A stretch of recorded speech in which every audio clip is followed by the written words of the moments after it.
Hello. അങ്ങനെ പെട്ടെന്ന് നമ്മളൊരു പൊന്മുടി ട്രിപ്പ് പ്ലാൻ ചെയ്തു. ഇപ്രാവശ്യത്തെ ട്രിപ്പിൽ നമ്മുടെ കൂടെ മാമിയും കല്യാണിയും ഒക്കെ കൂടെ ഉണ്ട്. അങ്ങനെ നമ്മളൊരു ചെറിയ ട്രിപ്പ് പ്ലാൻ ചെയ്ത് പെട്ടെന്നായിരുന്നു യാത്ര. ഉച്ചയ്ക്കാണ് ഞങ്ങൾ അവിടെ നിന്ന് ഇറങ്ങിയത്. ഒരു 12:30 ആയപ്പോൾ ഞങ്ങൾ അവിടെ നിന്ന് ഇറങ്ങി. നമ്മുടെ ആറ്റിങ്ങിൽ നിന്ന് ഒരു 2 മണിക്കൂർ യാത്രയേ ഉള്ളൂ കേട്ടോ. അപ്പോൾ പെട്ടെന്ന് പോയി തിരിച്ചു വരാൻ പറ്റുന്ന നമ്മളുടെ അടുത്തുള്ളൊരു ഡെസ്റ്റിനേഷനാണ് നമ്മൾ തിരഞ്ഞെടുത്തത്. നല്ല മഴ സമയത്താണ് നിങ്ങൾ പോകുന്നതെങ്കിൽ പൊന്മുടി ഓപ്പൺ ആണോ എന്നുള്ളത് തിരക്കിയിട്ട് വേണം പോകാൻ കേട്ടോ. ഒന്ന് കൺഫേം ചെയ്താൽ നന്നായിരിക്കും.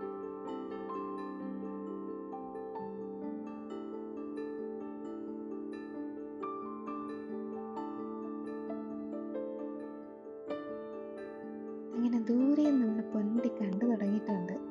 ഇവിടെ നിന്ന് നോക്കുമ്പോൾ നല്ല മഴക്കാറുണ്ട്.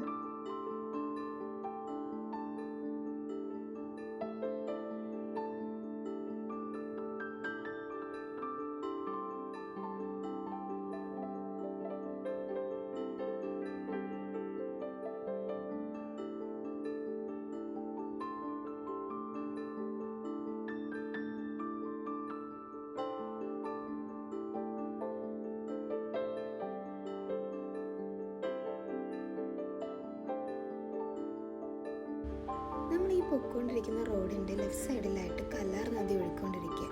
അവിടെ ഇറങ്ങാനൊന്നും പറ്റത്തില്ല. ഫുൾ ഡേഞ്ചർ സോണാണ്. നല്ല കുത്തൊഴുക്കുള്ള വെള്ളമാണ്. അതുകൊണ്ട് ഗ്രില്ല് ചെയ്ത് അവിടെ ക്ലോസ് ചെയ്തേക്കാണ്. ഹിൽ ടോപ്പിലോട്ട് പോകാനായിട്ട് 2 ചെക്ക് പോസ്റ്റാണ് ഉള്ളത്. അതിൽ ഫസ്റ്റ് ചെക്ക് പോസ്റ്റിലാണ് നമ്മളിപ്പോൾ ഉള്ളത്. ഇവിടെ നിന്നാണ് നമ്മൾ എൻട്രി ടിക്കറ്റ് ഒക്കെ വാങ്ങുന്നത്. എൻട്രി ടിക്കറ്റ് റേറ്റ് വന്നിട്ട് 40 രൂപയാണ് അഡൾട്ട്സിന്. കുട്ടികൾക്ക് 20 രൂപ, 2 വീലറിന് 20 രൂപയാണ്, 4 വീലറിന് 40 രൂപയാണ്. ഇവിടുത്തെ ഓഫീസിന് അടുത്തുനിന്ന് തന്നെ നമുക്ക് വെൻസ്ട്രീയുടെ പ്രോഡക്ട്സും ഒക്കെ അവൈലബിൾ ആണ്. അങ്ങനെ എൻട്രി പാസ് ഒക്കെ കിട്ടി നമ്മൾ ഹിൽ ടോപ്പിലോട്ട് പോവാണ്. ചെക്ക് പോസ്റ്റ് കഴിഞ്ഞ് അതും കൂടെ ഇങ്ങനെ കൂടി വരികയാണ്. ഹലോ ഗൈസ്, നമ്മൾ പൊന്മുടി കണ്ടു.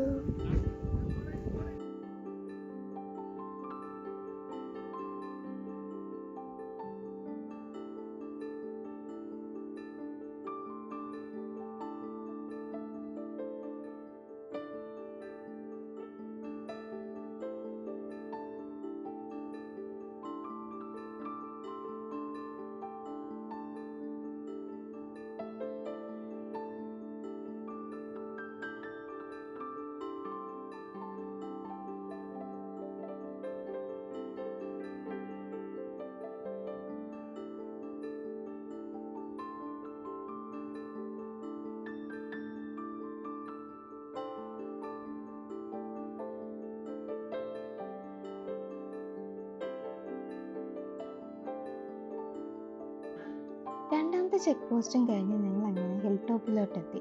അത്യാവശ്യം തിരക്കുണ്ടായിരുന്നു അവിടെ.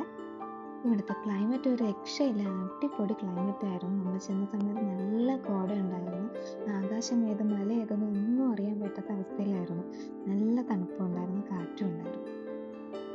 ഇവിടുത്തെ ക്ലൈമറ്റിന് പ്രത്യേകത എന്ന് പറയുന്നത് നമുക്ക് പ്രെഡിക്റ്റ് ചെയ്യാനേ പറ്റത്തില്ല. എപ്പോഴാണ് മഴ വരുന്നത്, എപ്പോഴാണ് കോട വരുന്നതെന്നൊന്നും പറയാൻ പറ്റത്തില്ല. പെട്ടെന്നായിരിക്കും കോട വരുന്നതും പെട്ടെന്നായിരിക്കും മഴ വരുന്നത്.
ഒരു സൈഡിലെ വ്യൂ ഒക്കെ കണ്ടതിന് ശേഷം നമ്മൾ അടുത്ത സൈഡിലോട്ട് പോവുകയാണ്.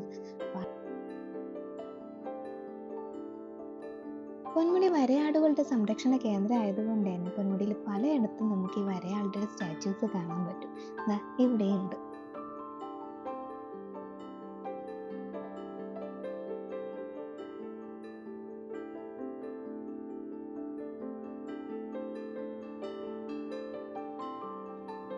നിമിഷ നേരം കൊണ്ടാണ് മലനിര മുഴുക്കെ കോട കൊണ്ട് നിറഞ്ഞത്. പിന്നെ ഒരു രക്ഷയില്ല, അടുത്ത് നിൽക്കുന്നവരെ പോലും കാണാൻ പറ്റാത്ത രീതിയിലാ കോട.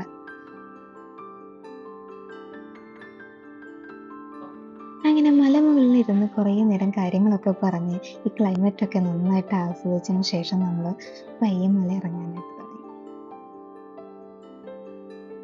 നമ്മൾ പൊന്മുടിയിൽ നിന്ന് മല ഇറങ്ങിയാണ്. നമ്മൾ പൊന്മുടീനെ വിട്ട് പോവുകയാണ് ഗൈസ്.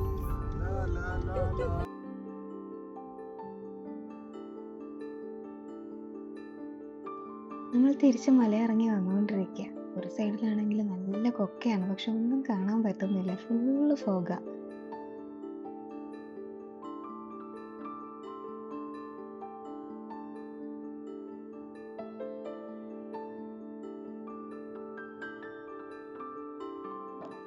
മല കയറി എല്ലാവരും ക്ഷീണിച്ച് നല്ല വിശപ്പായി. ഇങ്ങനെ ഞങ്ങൾ വിചാരിച്ചു ചായയൊക്കെ കുടിച്ചൊന്ന് ഫ്രഷ് ആവാം. സൈഡിൽ ഇഷ്ടംപോലെ തട്ടുകടകളുണ്ടായിരുന്നു. അങ്ങനെ അവിടെ ഒരു തട്ടുകടയിൽ കയറി ചായയും സ്നാക്സും ഒക്കെ പറഞ്ഞു. നമ്മൾ ചെന്ന് ഇരുന്നത് ഒരാൾ ചാടി കയറി നമ്മുടെ മടി കയറിയിരുന്നു. പെട്ടെന്ന് ഒരാൾ ചാടി കയറിയപ്പോഴത്തേക്ക് പേടിച്ചു പോയിട്ടോ. പക്ഷെ ആള് പാവാണ്, പിന്നെ നമ്മുടെ കൂടെ കൂടി. അവിടുത്തെ സ്ഥിരം ആളാണ്.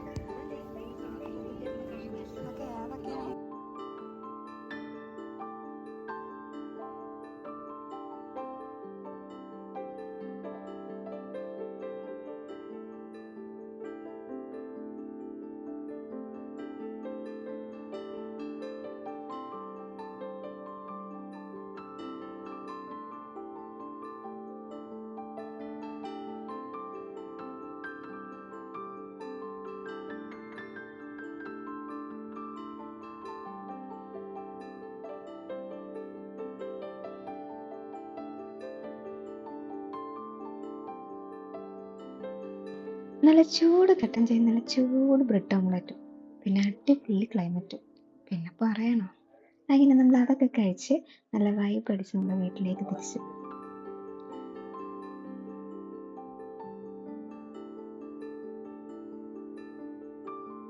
മല ഇറങ്ങിയതിന് ശേഷം രാത്രിത്തെ ഫുഡ് കഴിക്കാനായിട്ട് വെമ്പായത്തെ ഫേമസ് തട്ടുകടയായ രാജ തട്ടുകടയിലാണ് നമ്മൾ പോയത്. ഫിഷും ഊണുമാണ് ഇവിടുത്തെ മെയിൻ ഐറ്റംസ്. അതെല്ലാം 3 മണി വരെയാണ് ഇവിടെ കിട്ടുക. ഇവിടെ റേറ്റ് പറയുന്നത് ഒരു പ്രത്യേക രീതിയിലാണ് കേട്ടോ.